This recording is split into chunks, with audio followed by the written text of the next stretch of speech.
અને રાજકોટમાં મહાનગરપાલિકાની ગંભીર બેદરકારી સામે આવી। મહાનગરપાલિકાએ બનાવેલું ગેમ ઝોન એ પોલીસની મંજૂરી લીધા વગર જ શરૂ કરી દેવાયું।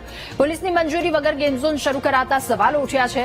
રાજકોટ કેકેવી બ્રિજ નીચે આરએમસીએ ગેમ ઝોન બનાવ્યું છે। થોડા દિવસ પહેલા જ આ ગેમ ઝોનને ખુલ્લું મુકાયું હતું, ત્યારે ગેમ ઝોનના સંચાલકે આરએમસી પર જવાબદારી ઢોળવાનો પ્રયાસ કર્યો। ટીઆરપી ગેમ ઝોન અગ્નિકાંડ પછી સરકારે કડક નિયમો બહાર પાડ્યા છે, ત્યારે આરએમસીએ બનાવેલા આ ગેમ ઝોનમાં જ નિયમનો ભંગ થયો છે કે કેમ, હવે સવાલ ઉઠી રહ્યો છે। રાજકોટ મહાનગરપાલિકા દ્વારા રાજકોટના કેકેવી બ્રિજ નીચે ગેમ ઝોન બનાવવામાં આવ્યો છે। જુદા જુદા ગેમ ઝોનને લઈને અત્યારે નવી વિગતો સામે આવી છે, ત્યારે હું આપને દ્રશ્યો દેખાડવા માંગીશ। રાજકોટ મહાનગરપાલિકાએ ગેમ ઝોન તો બનાવ્યું, સંચાલન પણ સોંપી દીધું, પરંતુ મંજૂરી લેવામાં આવી નથી। કોઈ પણ જાતનું લાયસન્સ છે તે ગેમ ઝોનનું લેવામાં આવ્યું નથી। ટીઆરપી અગ્નિકાંડ બાદ જેટના લાયસન્સ લેવાની મંજૂરી હોય, પ્રક્રિયા હોય છે, તે સરકાર દ્વારા જીઆર બહાર પાડવામાં આવ્યો છે।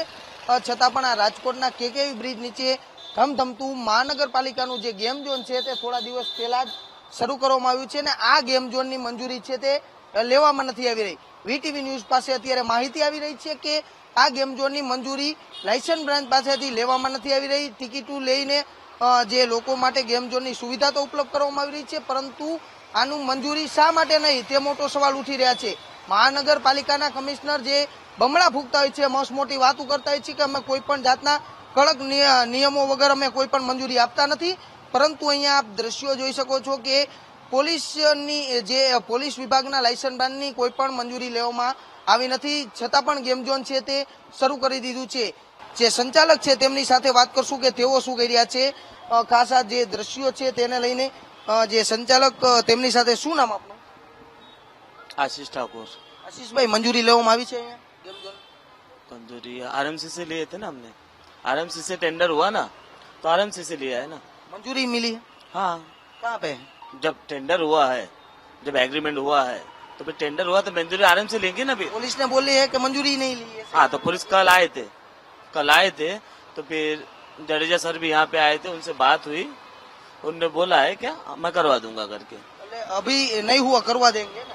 हाँ, शायद से, मुझे कंफर्म उसका पता नहीं है, बट जब इसका इनॉग्रेशन हुआ, जब इसका ओपनिंग हुआ, तब ऑलमोस्ट सभी जन आए थे यहाँ पे। तो आए थे वो अलग बात है, पुलिस भी आई थी, तपास करी थी, तो लाइसेंस क्यों नहीं मिला? वो शुरू कर दिया आपने?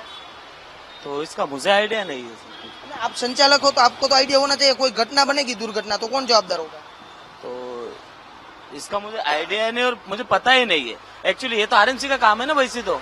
आपने कॉन्ट्रैक्ट संभाला है ना? हाँ, तो जवाबदारी आपकी है, आरएमसी की जवाबदारी मेरी है। फिर उसके बाद तो आप सोच रहे हो कि ये गलत है, ये मंजूरी के बिना शुरू कर दिया?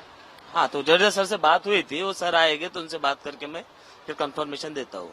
રાજકોટ મહાનગરપાલિકાનું આ જે ગેમ ઝોન છે તે મંજૂરી વગર શરૂ કરી દેવામાં આવ્યું છે, તેઓ સંચાલકો પણ માની રહ્યા છે। જે કોન્ટ્રાક્ટ કંપની દ્વારા કોન્ટ્રાક્ટ સંભાળવામાં આવ્યો છે તે પણ કહી રહ્યા છે કે હવે પોલીસે આ મામલે તપાસ શરૂ કરી છે, પરંતુ અત્યાર સુધી ક્યાં હતા તેને લઈને અનેક સવાલો છે તે ઉઠી રહ્યા છે। કેમેરામેન જુનેદ સાથે સની મયડ, વીટીવી ન્યૂઝ, રાજકોટ।